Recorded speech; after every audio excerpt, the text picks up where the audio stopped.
Ikwento ko sa inyo, marami kasing nagtatanong, paano nga ba kami napunta dito sa Japan? At saan ba ako nag-umpisang mag-apply? Kasi merong iba nagtatanong, may applyan po ba dyan, ma'am? So, ito lang po yung advice ko. 2014, katatapos ko lang mga anak, 6-month-old pa lang ang baby ko noon.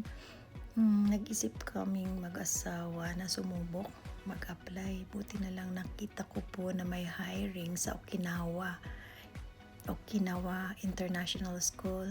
And then, dumaan po ako sa agency kasi yun po yung legal na proseso na kailangan license ng POEA. That time, DMW na ngayon. So, dumaan po ako sa SGS Human Resources.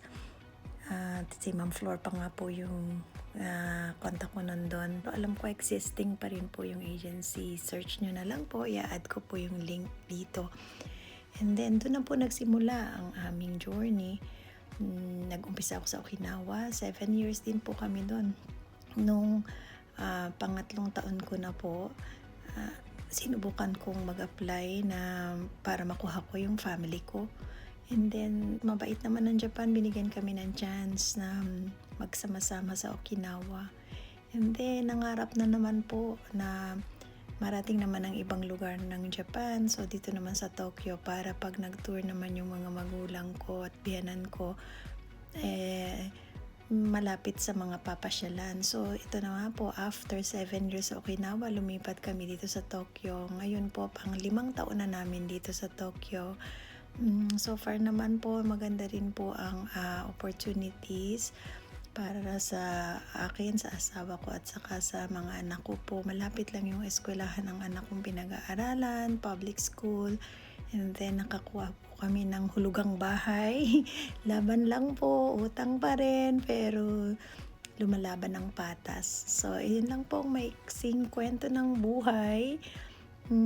Hindi pa po titigil hanggat may anak na nag-aaral at may mga magulang na sinusuportahan at biyanan kahit sa maliit na halaga. Thank you for watching. I am really grateful sa mga ibinigay na instrumento ng Diyos para matupad ang aming mga pangarap. At shout out kay Ma'am Flor ng SGS Human Resources. Thank you, Ma'am Flor. Na-meet na kita noon sa Okinawa. Salamat po sa pag-open ng opportunity para sa aming pamilya. At yung po mga nagtatanong, pag-usapan nyo po ng pamilya nyo kung talaga pong gusto nyo sumabak sa buhay overseas. Hindi madali, pero kung may pangarap, may panghahawakan po kayo. At mahalaga po magkakasama ang mga pamilya, at kung magkakahiwa-hiwalay man, nandun pa rin po yung respeto at pagmamahal sa isa't isa. Thank you for watching. Yun na nga po ang kwento ng aking pag-umpisa dito sa Japan. At ang dami ko pong dapat pasalamatan sa lahat ng mga nangyari sa buhay-buhay.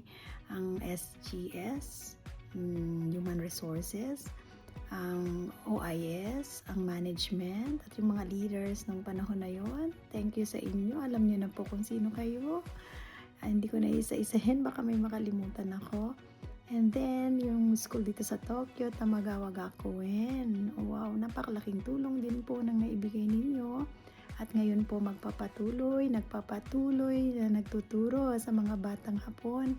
At habang may oras pa, may panahon pa bago mag-for good sa Philippines.